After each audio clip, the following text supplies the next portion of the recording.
আসসালামু আলাইকুম। আজকে আমরা দেখব তৃতীয় ও চতুর্থ সেশন। আগের সেশনের ধারাবাহিকতায় এবার তোমরা দলে ভাগ হয়ে অনুসন্ধানী পাঠ বইয়ের জীববৈচিত্র্য অধ্যায়টি ভালো করে পড়ে নাও। এবার দলে বসে আলোচনা করো, জীববৈচিত্র্যের স্বরূপ কেমন? আমরা এই প্রশ্নটি সমাধান করব। বিভিন্ন জীবের মধ্যকার এই জীবচিত্রের উদ্ভব কীভাবে ঘটে? বাংলাদেশের বিভিন্ন অঞ্চলে কী ধরনের জীববৈচিত্র্য দেখা যায়? জীববৈচিত্র্য কখন ঝুঁকির মুখে পড়ে আর তার প্রতিকারই বা কীভাবে করা যায়? এই প্রশ্নগুলো আমরা দেখব। চলো দেখে আসি।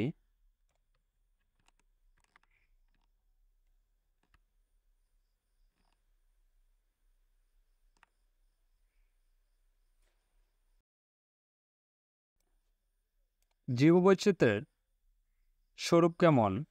প্রতিটি প্রাণীর কিছু নিজস্ব বৈশিষ্ট্য থাকে যা তাকে তার নির্দিষ্ট পরিবেশে খাপ খাওয়াতে সাহায্য করে।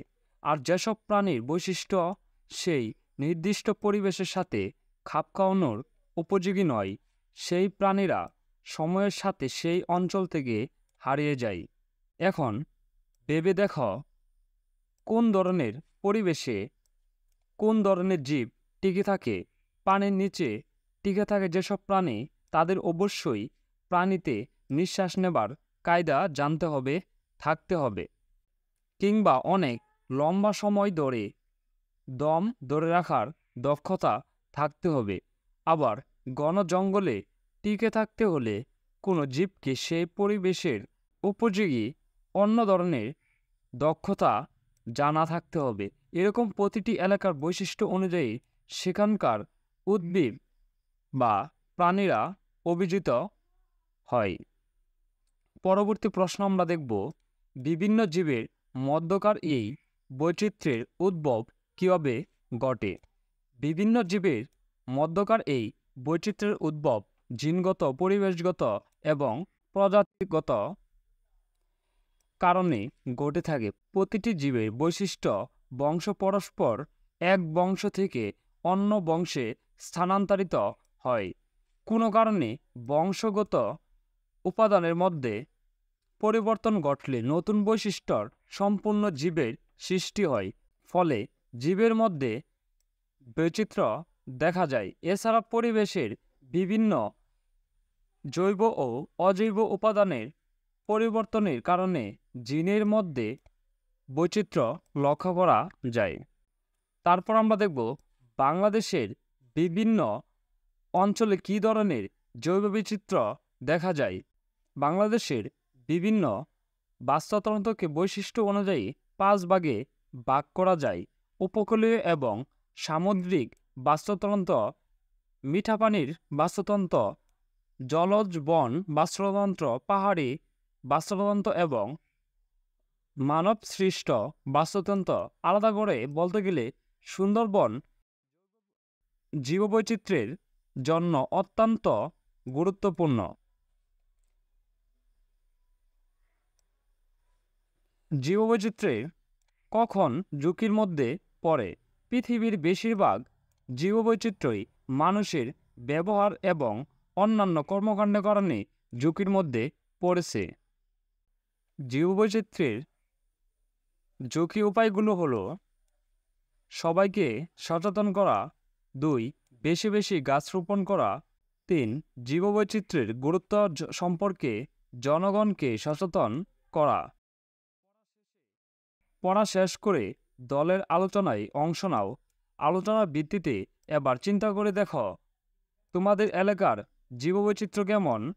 তোমরা ইতিমধ্যেই জেনেছ যে বিবর্তন ও অভিযোজনের ফলে জীবের বিভিন্ন প্রজাতির মধ্যে ভিন্ন ভিন্ন বৈশিষ্ট্যের উদ্ভব হয় এবং যেসব প্রজাতির বৈশিষ্ট্য নির্দিষ্ট পরিবেশের সাথে খাপ খাওয়ানোর উপযোগী তারাই টিকে থাকে। আর সেই সব প্রজাতির উদ্ভিদ, প্রাণী ও অণুজীব নিয়েই সেই এলাকার বাস্তুতন্ত্র গড়ে ওঠে। এবার আরেকবার ভেবে দেখো, তোমাদের এলাকার যে এত জীববৈচিত্র্য, এর উৎপত্তি কি করে হলো, আর পরিবেশগত কি কি সুবিধার কারণে এই জীবসমূহ এই পরিবেশে টিকে থাকছে, চলো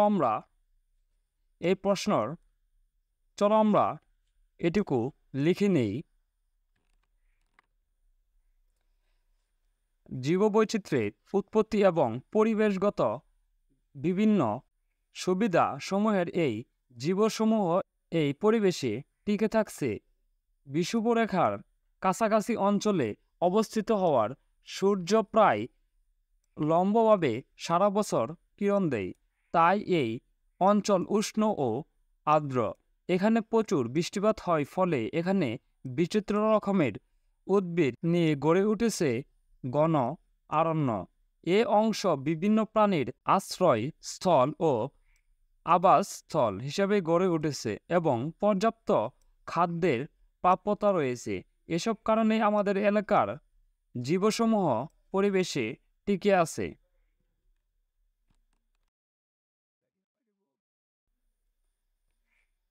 তারপর দেখো, এখন তোমাদের এলাকার যেসব ফসল বা উদ্ভিদের কথা তোমরা আগে আলোচনা করেছ, ছক 1 ও 2, সেগুলোর বৈশিষ্ট্য আবার ভেবে দেখো তোমাদের মাটি বা পরিবেশের কোন ধরনের বৈশিষ্ট্য এসব উদ্ভিদকে বেড়ে উঠতে সাহায্য করে দলে আলোচনা করে তার ভিত্তিতে ছক 4 নোট নাও। চলো আমরা এই ছকটি লিখে আসি।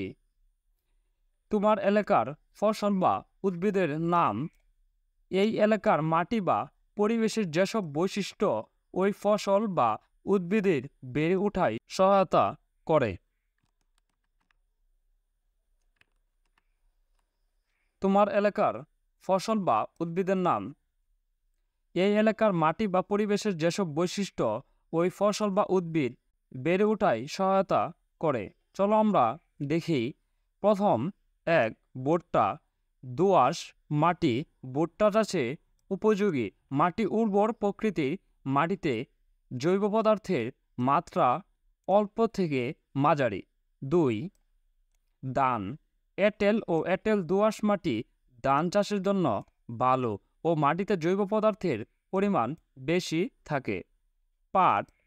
দোআঁশ ও বেলে দোআঁশ মাটিতে পাট ভালো জন্মে, মাটিতে অল্প ও ক্ষার নিরপেক্ষ হবে, মাটি উর্বর হবে।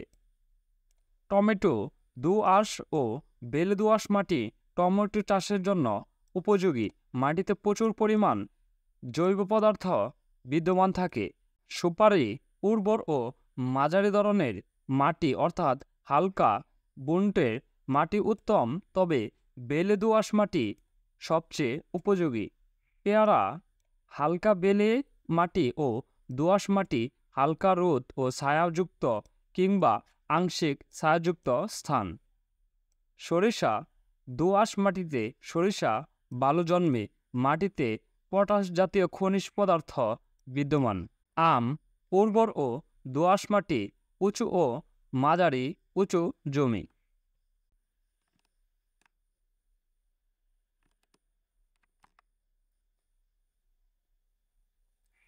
ধন্যবাদ শিক্ষার্থীরা, আমরা আগামী ক্লাসে বাকি পৃষ্ঠাগুলো সমাধান করব।